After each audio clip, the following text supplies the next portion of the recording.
여자 배구 대표팀이 동메달 결정전에서 세르비아에 패해 4위로 대회를 마쳤습니다. 주장 김연경은 오늘이 국가대표로 뛴 마지막 경기라며 사실상 은퇴를 선언했습니다. 도쿄올림픽은 17일간의 열전을 마무리하고 오늘 폐막합니다. 대한민국은 종합순위 16위를 기록했습니다. 비수도권 확진자가 4차 유행 이후 처음으로 700명대를 기록했습니다. 최근 확진자가 급증한 부산은 모레부터 거리 두기를 4단계로 격상해 부산 내 모든 해수욕장이 전면 폐쇄됩니다. 민주당 이재명 후보가 네거티브 중단을 선언했습니다. 이낙연 후보는 늦었지만 환영한다고 했습니다. 길 가던 남성을 둔기로 때려 숨지게 한 50대가 현행범으로 체포됐습니다. 상대가 욕설을 해 범행을 저질렀다고 진술했습니다. 국내 코로나 신규 환자가 1,700명대를 기록했습니다. 검사 건수가 적어 상대적으로 적게 확진되는 주말 기준으로는 최다 기록입니다. 비수도권 확진자도 4차 유행 이후 처음으로 700명을 넘었습니다. 특히 부산과 경남의 확산세가 두드러지는데 이 때문에 부산시도 모레부터 거리 두기를 4단계로 격상하기로 했습니다. 해수욕장도 전면 폐쇄됩니다. 해운대에 나가 있는 취재기자 연결해 보겠습니다. 자, 하동원 기자. 네, 부산 해운대 해수욕장에 나와 있습니다. 자, 그러면 해수욕장은 언제부터 폐쇄되는 겁니까? 네, 이곳 해운대를 포함한 부산 지역 해수욕장 7곳은 모레부터 폐쇄됩니다. 폐쇄는 사회적 거리두기 4단계가 적용되는 오는 22일까지입니다. 하지만 절기상 처서가 23일이어서 올해 해수욕장 운영은 사실상 끝난 것과 같습니다. 해수욕장 폐쇄로 샤워장 운영과 파라솔 임대 등도 중단됩니다. 부산시는 델타 변이 유행 속에 비석액 유입으로 연일 100명이 넘는 확진자가 쏟아지자 거리두기 4단계 격상과 해수욕장 폐쇄라는 고강도 조치를 결정했습니다. 외부 관광객의 유입을 차단하여 풍선 효과로 인한 감염으로부터 우리 시민들을 지켜내야 한다는 불가피한 특단의 조치임을. 경남도 최근 일일 평균 확진자 수가 100명대에 육박했습니다. 김해와 함안은 거리두기 4단계를 16일까지 연장하기로 했습니다. 뚜렷한 감소세 없이 확진자 증가세가 지속 중입니다. 가족, 지인, 회사 동료 간의 접촉으로 인한 감염이 많아지고 있습니다. 4차 유행이 전국화되고 위중증 환자가 늘어나며 의료 체계에 부담이 가중되자 방역당국은 거듭 사회적 거리두기에 동참해 줄 것을 당부했습니다. TV조선 하동훈입니다. 이런 와중에 서울 한강변 선상카페에서 심야 파티를 연 업주와 손님 등 수십 명이 무더기로 적발됐습니다. 게다가 한동안 잠잠하던 요양시설과 체육시설을 중심으로 집단 감염이 다시 발생하고 있습니다. 김다루 기자입니다. 지난 6일 밤 서울 한강변의 한 선상카페의 모습입니다. 음악 소리에 맞춰 젊은 남녀들이 술을 마시고 춤을 춥니다. 오후 6시 이후 3인 이상 집합금지 명령이 무색합니다. 게다가 손님 상당수는 마스크를 턱에 걸치거나 쓰지 않은 모습입니다. 방역 수칙을 무시하고 선상 파티를 연 업주와 손님 등 25명은 현장 적발됐습니다. 그러니까 음악이 연주가 되고 거기서 이제 술을 팔고 그다음에 스탠딩으로 서가지고 춤을 추고. 요양시설 집단 감염도 다시 고개를 들고 있습니다. 부산의 한 요양병원에서는 사흘 만에 46명이 확진됐는데 이 가운데 42명은 백신 접종을 완료한 뒤 감염된 돌파 감염 사례입니다. 앞서 충남 논산과 경남 김해 요양시설에서도 돌파 감염으로 인한 집단 감염 사태가 터지면서 방역 당국을 긴장시키고 있습니다. 이 밖에 실내 체육시설과 음식점 등을 통해 번지는 연쇄 감염도 우려를 가중시키고 있습니다. 요양원과 실내 체육시설 등에서의 집단 감염이 발생하여 다시 확산세로 돌아설 조짐마저 보이고 있습니다. 느슨한 방역의식과 백신을 무력화하는 돌파 감염 등으로 인해 1일 확진자는 33일째 1000명을 넘어서고 있습니다. TV조선 김다로입니다. 수도권 거리두기 4단계가 2주 더 연장됐죠. 바뀐 점이 있다면 종교 모임은 정원의 10%, 그러니까 최대 99명까지 모일 수 있도록 허용해줬습니다. 자영업자나 예비부부들은 형평성에 어긋난다며 반발하고 있습니다. 고희동 기자입니다. 예배 시간이 되자 교인들이 교회당 안으로 들어섭니다. 현행 거리두기 4단계 수칙에 따라 19명이 참석해 대면 종교 행사를 연 건데 내일부터 참석 가능 인원이 최대 99명으로 늘어납니다. 이제 나머지 지금부터 열어주니까 나오는 게 너무 좋아서 다음 주부터는 녹화 안 하고 실시간으로도 할 수 있습니다. 이용원과 미용실, 네일샵 등도 규제 실효성이 떨어진다는 이유로 내일부터 영업시간 제한에서 벗어날 예정인데 식당과 카페를 중심으로 자영업자들의 반발 기류도 감지됩니다. 또 2주 연장이면 또 2주 연장. 지금 계속 이렇게 간다면은 그냥 놀아야 되지 않겠느냐. 규모에 상관없이 49명까지로 인원이 제한된 예식장 업주는 물론 결혼을 앞둔 예비 부부들도 방역 수칙이 차별적으로 적용되고 있다며 분통을 터뜨렸습니다. 사람들 소리 지르고 왁자지껄 하는 곳은 몇 명까지 들어가도 상관이 없고 정숙한 분위기에서 예식을 치르는 곳은 양가 합쳐서 49명을 데리고 오라고 하니까 근데 이해가 안 가는 거죠. 거리두기 4단계가 연장되면서 정부와 자영업자 단체 간 갈등도 불가피해졌다는 평가도 나옵니다. TV조선 고이동입니다. 나라 밖 상황은 더 안 좋습니다. 변이 바이러스가 문제인데요. 일본에서는 델타 변이로 확진자가 폭증하는 가운데 람다 변이까지 확인돼 비상이고 미국 실리콘밸리에는 60명 넘게 델타 플러스에 감염됐습니다. 유혜린 기자입니다. 지난해 말 페루에서 처음 보고돼 남미 지역에 급속히 퍼진 람다 변이. Después de una semana falleció primero mi mamá. A los 2 días falleció mi hermana y a los 3 días falleció mi tía. 30여 개국으로 확산한 데 이어 청정 지역이던 일본까지 위협하고 있습니다. 지난달 20일 도쿄 하네다 공항 검역 과정에서 페루에서 입국하려던 30대 여성이 람다 변이에 감염된 걸로 확인된 겁니다. 람다 변이는 감염력이 더 높을 수도 있어 세계보건기구가 관심 변이로 지정한 상태입니다. 올림픽 기간 코로나 환자가 3.7배 폭증한 데 이어 새로운 변이까지 나오자 일본 내 우려는 커지고 있습니다. オリンピックがやってるからどうしても自粛がうまくいかないんじゃないかなっていうね、気の緩みが感染が増えてるんじゃないかなと思いますね。 미국 캘리포니아 실리콘밸리에선 델타 플러스 변이에 64명이 무더기 확진돼 비상이 걸렸습니다. 델타 플러스의 위험도는 전파력이 센 델타 변이와 비슷한 수준으로 알려졌습니다. 이미 델타 변이 확산에 미국의 확진자는 백신 접종 이전 수준까지 늘었는데 걱정거리가 더해진 셈입니다. Country now gripped by a resurging pandemic, new cases averaging close to 100,000 per day. 코로나 입원 환자도 6만 3천 명을 넘겨 2달 전에 비해 4배나 늘었습니다. TV조선 유혜림입니다. 정치권 소식입니다. 민주당 대선 후보들 사이에 볼썽사나운 네거티브 공방이 갈수록 거세지고 있습니다. 이런 가운데 이재명 후보가 네거티브 일체 중단을 선언했습니다. 이낙연 후보는 늦었지만 환영한다는 반응을 보였지만 캠프에선 정상적인 검증은 계속해야 한다며 기존의 의혹들에 답은 하라고 했습니다. 윤수영 기자가 보도합니다. 민주당 이재명 후보가 예정에 없던 기자회견을 자청하고 일체의 네거티브 중단을 선언했습니다. 이 후보는 실력과 정책에 대해서만 논쟁하겠다면서 지도부에 네거티브 관련 조치를 촉구했습니다. 명백한 허위사실에 기초한 음해나 의혹 제기에 대해서는 즉각적이고 신속한 대응 조치를 해주실 것을.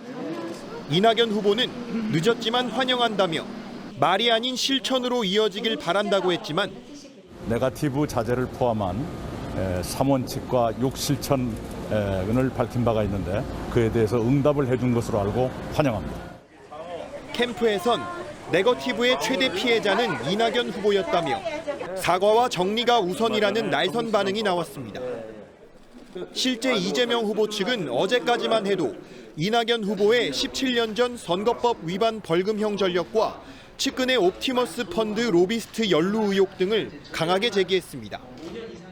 이낙연 후보 측은 이른바 경기도가 지사 찬스 의혹 관련 자료를 제출하지 않고 있다며 정상적인 검증은 계속될 것임을 강조했습니다. 이런 가운데 이재명 후보 지지자들은 지사직 사퇴를 권유한 이상민 선관위원장에게 문자 폭탄을 보내고 SNS엔 이 위원장의 장애를 비하하며 차마 입에 담지 못할 비난을 쏟아내고 있습니다. TV조선 윤수영입니다. 선거철이 되면 후보 가족들이 지원하는 경우가 많죠. 이 국민의힘 최재형 후보의 아내는 첫 인터뷰에서 눈물을 글썽이며 이제는 내가 도울 차례라고 밝힌 뒤 홀로 호남을 찾았습니다.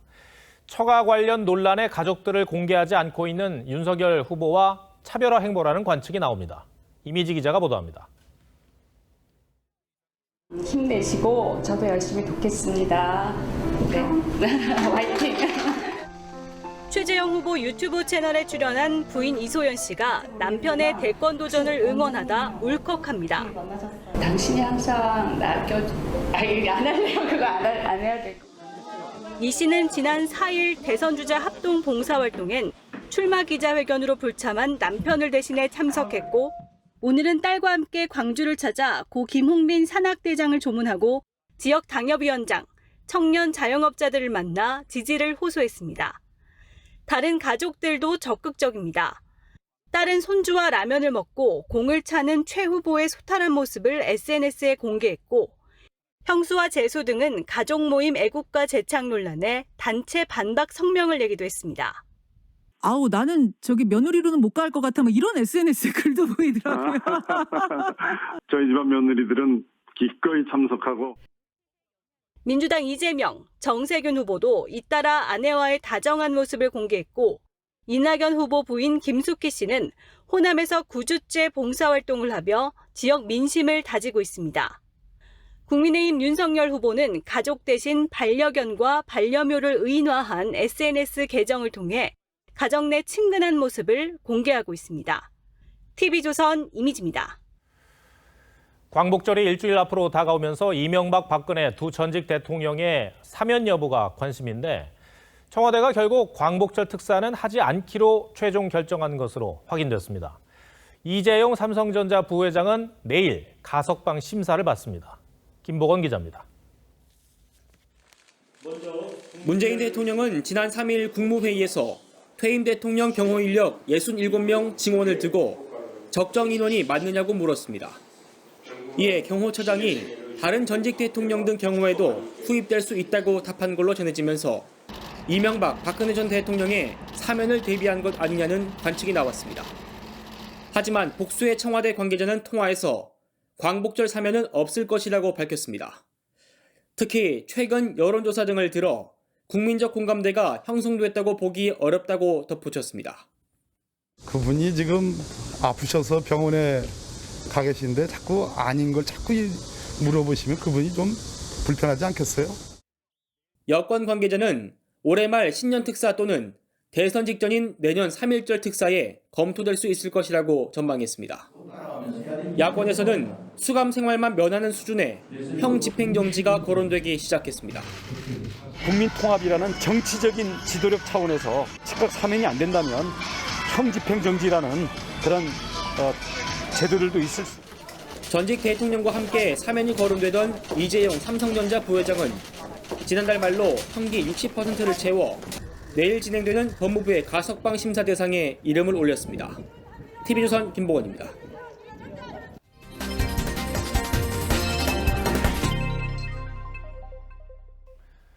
검찰이 1조 원대 옵티머스 펀드 사기 사건 관련 정관계 로비 의혹 대부분에 대해 무혐의 결론을 내렸습니다. 1년이 넘는 수사 끝에 문건 내용이 과장됐다고 판단한 겁니다. 용두사미 결론이란 지적도 나옵니다. 한송원 기자가 보도합니다. 지난해 5월 김재현 옵티머스 자산운용 대표가 작성한 것으로 파악된 펀드 하자치유 문건입니다. 이헌재 전 경제부총리, 최동욱 전 검찰총장 등을 고문으로 언급하면서 옵티머스가 이슈화될 경우 게이트 사건화 우려가 있다고 썼습니다.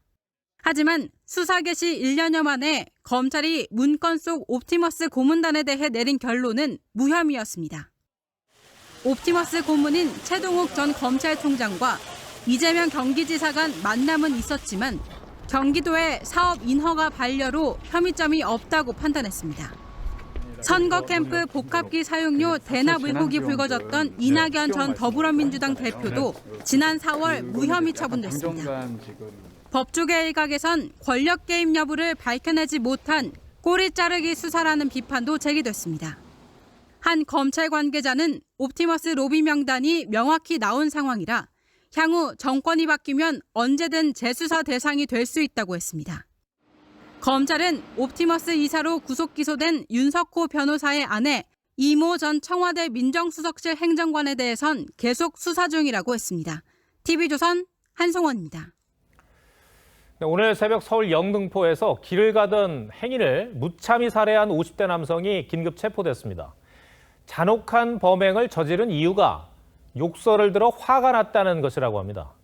노도일 기자가 보도합니다. 오늘 새벽 3시 서울 영등포구 한 골목길. 반바지 차림의 60대 노인 뒤로 빨간색 반팔 티셔츠를 입은 남성이 서성이더니 뒤따라갑니다. 잠시 후 이 남성은 왔던 길을 돌아가는 노인에게 접근해 둔기로 마구 때린 뒤 직접 경찰에 자진 신고까지 했습니다. 쓰러져 있는 것도 막 손을 붕 떨어져도 그냥 그래. 묻지마 폭행 피해를 입은 60대 노인은 그 자리에서 숨졌습니다. 이곳에서 현행범으로 체포된 피의자는 피해자와는 전혀 모르는 사이라고 진술했습니다. 피의자 김모 씨는 경찰 조사에서 지나가던 피해자가 이유 없이 욕설해 화가 나 범행을 저질렀다고 진술했습니다.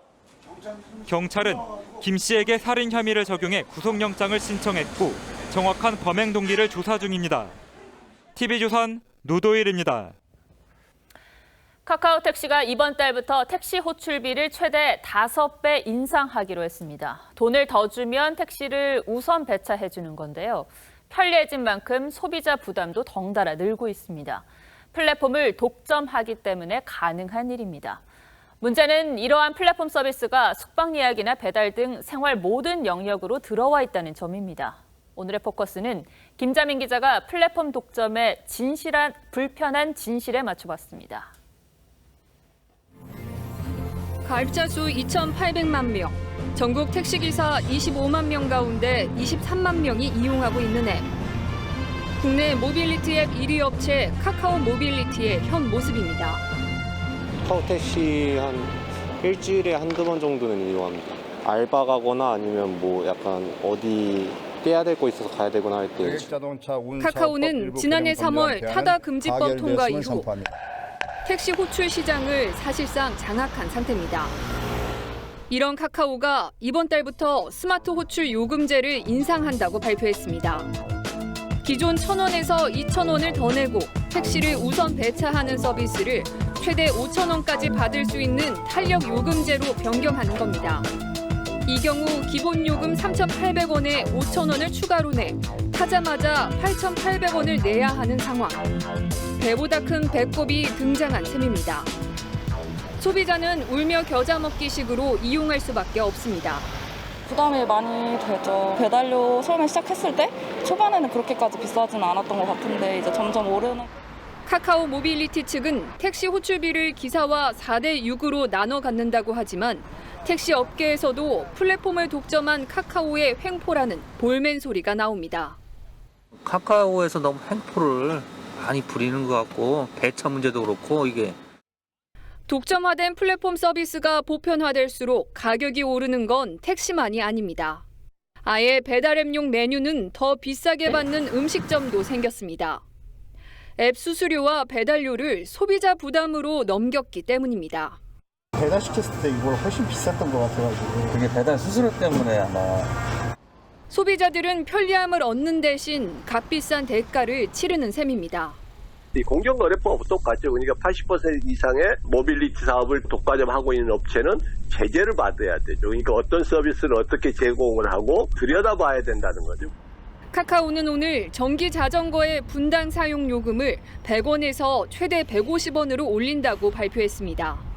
사용자들이 서비스에 익숙해지면 야금야금 금액을 올리는 거대 플랫폼들. 시장 지배력을 악용한 배불리기는 언제까지 계속될까요? TV조선 포커스였습니다.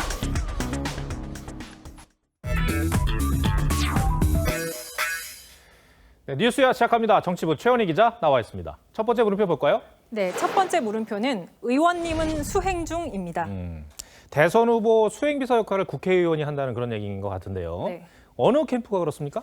유력 후보 캠프에서 공통적으로 벌어지는 일입니다. 용어는 수행실장 내지는 수행팀장으로 조금씩 다른데요.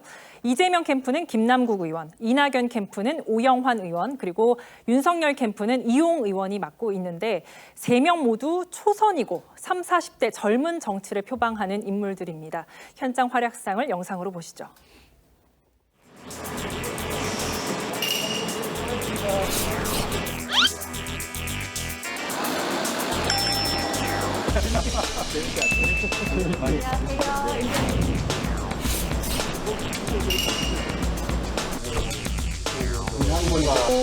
이재명 지사님.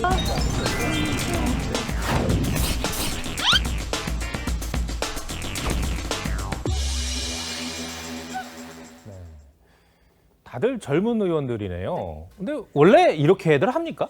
지난 대선 때도 마찬가지였습니다. 19대 대선 때는요, 당시 초선 의원이었던 김경수 전 경남지사가 문재인 캠프의 수행 겸 대변인 역할을 했고요. 18대 대선 때는 재산이었던 윤상현 의원이 박근혜 캠프 수행 단장을 지냈습니다. 아무래도 오랜 시간 함께 하다 보니까 후보가 당선될 경우 수행 의원들은 복심 또는 권력의 핵심으로 꼽혀왔습니다. 네. 본인들이 하겠다면야 말릴 수는 없겠습니다만, 그런데 최 기자, 지역구 챙긴다거나 의정 활동이 잘 될까요? 네, 수행 의원들은 주요 현장 일정의 경우 20, 30분 먼저 후보들보다 가서 후보 동선 등을 확인하고 또 일정 내내 지근거리에서 경호 역할을 수행하기도 합니다. 그렇다 보니 의원 개개인이 국민을 대표하는 헌법기관인데 의정 활동을 제쳐두고 굳이 수행 역할을 해야 하느냐는 비판도 나옵니다. 국민들이 뽑은 국회의원들이기 때문에 본연의 입법 활동, 임무에는 소홀히 하지 않는 그런 모습을 보여주시는 게. 다른 나라 예도 궁금한데 그 민주주의가 발전을 했다는 미국 같은 경우는 어떻습니까? 미국의 경우에는요, 각 후보가 개인적으로 고용한 비서가 수행을 맡고 있어서 그 존재 자체도 잘 드러나지 않는데요. 특히나 현역 의원이 후보를 수행하는 거는 국민을 무시하는 일이라며 거의 금기시 되고 있다고 합니다.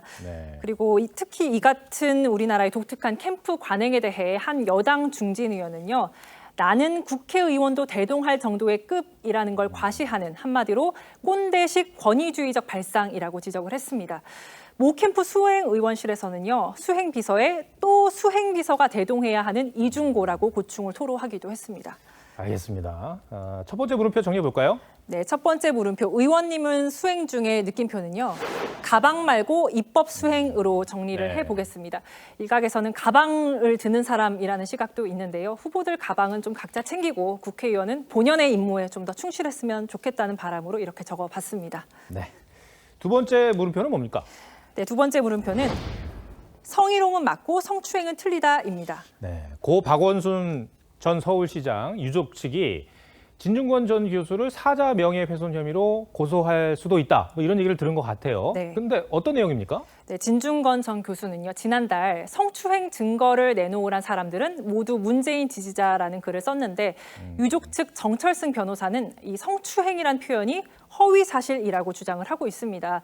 박 전 시장의 강제추행 고소 사건은 피고소인의 사망으로 공소권 없음으로 종결이 됐고 또 국가인권위도 박 전 시장의 성희롱에 관해 조사했을 뿐이라는 겁니다.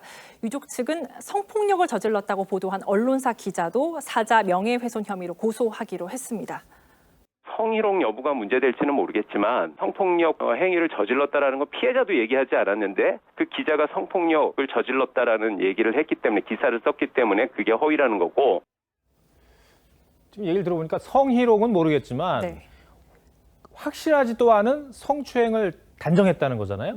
근데 변호사 말이 맞긴 맞습니까? 표현만 보면 그렇습니다. 인권위는요, 6개월간 직권조사를 거쳐서 올해 1월 박 전 시장 사건을 이제 결과를 발표를 했는데 일부 행위가 성희롱에 해당한다고 판단을 했습니다.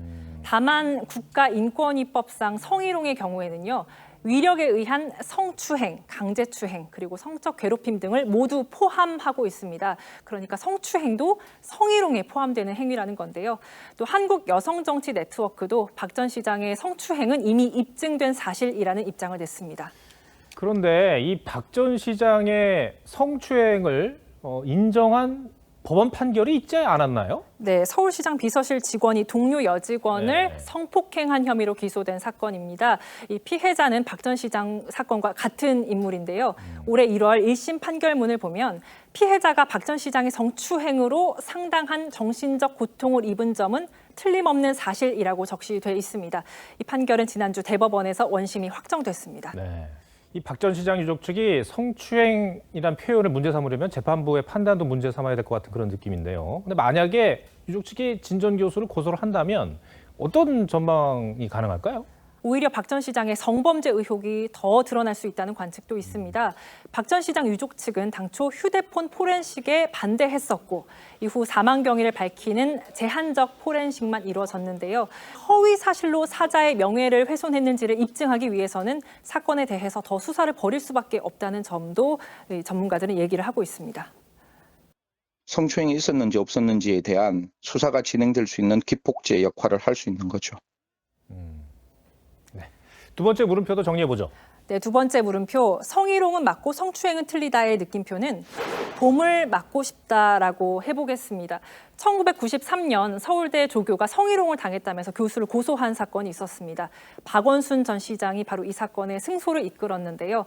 해당 조교가 넘어야 할 벽이 많지만 많은 사람들의 얼어붙은 가슴에 나는 봄이 되고 싶다라고 썼던 글을 인용해서 적어봤습니다. 네, 알겠습니다. 최원희 기자, 오늘 설명 잘 들었습니다.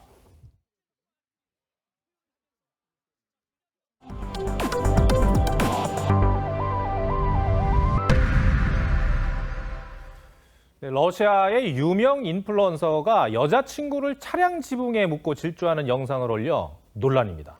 네, 미국에서는 엄마가 생후 6개월 된 아이의 귀를 뚫는 영상을 공개해 아동학대 논란이 나오는데 모두에게 공개되는 SNS 게시물, 이대로 괜찮은지 모르겠습니다. 신은서 기자입니다.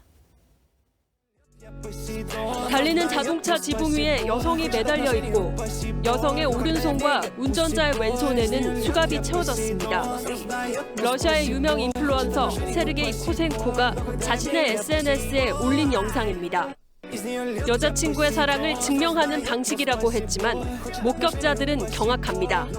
결국 경찰에 우리 돈 11,700원의 벌금을 물게 됐습니다. 코센코는 지난해 12월에도 인도네시아 발리에서 바다로 돌진하는 영상을 촬영해 SNS에 올렸다가 발리 당국으로부터 추방 명령을 받았습니다.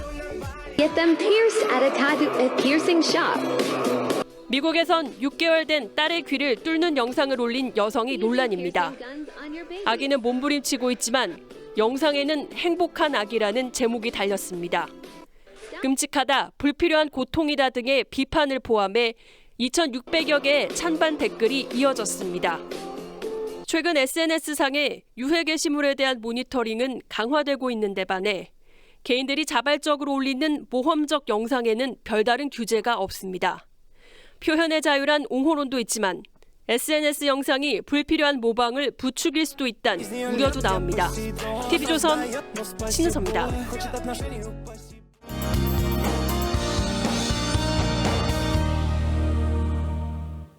북상하는 제9호 태풍 루핏의 간접적인 영향으로 동해안 지역과 제주에 호우특보와 강풍주의보가 내려진 가운데 월요일인 내일까지 비가 이어지겠습니다. 울릉도 독도에는 많게는 250mm 이상의 많은 비가 예상되고요. 영남 내륙과 호남, 제주에는 10에서 70mm, 강원 영서와 충북 남부에는 5에서 40mm의 비가 예상됩니다. 오늘 밤까지 중부지방에는 소나기가 내리는 곳이 있겠는데요. 비가 내리는 지역으로 돌풍과 천둥, 번개를 동반한 많은 비가 쏟아지는 곳이 있겠습니다. 비 피해 없도록 조심하시기 바랍니다. 비가 집중되는 강원 영동과 동해안을 제외한 전국 대부분 지역에 폭염특보가 이어지면서 내일 한낮 기온 서울과 청주, 광주와 대구가 33도 보이겠습니다. 서해상을 제외한 대부분의 해상에는 강한 바람과 함께 물결이 최고 6m로 매우 거세게 일겠는데요. 항해나 조업하는 선박은 각별히 유의하셔야겠습니다. 모레 화요일에는 전국 대부분 지역에 소나기가 지나겠고요. 목요일에는 제주에 비 소식 들어 있습니다. 날씨였습니다. 이번 올림픽에선 불가능할 것 같던 종목에서 가능성을 봤다는 점에 더 의미를 두고 싶습니다. 타고난 신체 조건 탓에 높이뛰기나 수영 단거리, 근대 오전 같은 종목은 서양인의 전유물이란 선입관이 있었습니다. 우리 선수들은 그 넘사벽을 깰 수 있다는 희망을 보여줬습니다. 우리 모두는 성적 지상주의에서도 벗어났습니다. 메달을 못 따면 어떻습니까? 땀 흘려 준비했고 최선을 다했으면 됐죠. 더욱 성숙해진 우리들을 느끼면서 느닷없이 26년 전 우리나라 정치는 사류라던 말이 떠오른 이유를 모르겠습니다. 대선을 앞두고 변한 게 없는 정치 현실을 보면 정말 대한민국은 정치권만 잘하면 확고한 인류가 될 것 같습니다. 시청해주셔서 고맙습니다.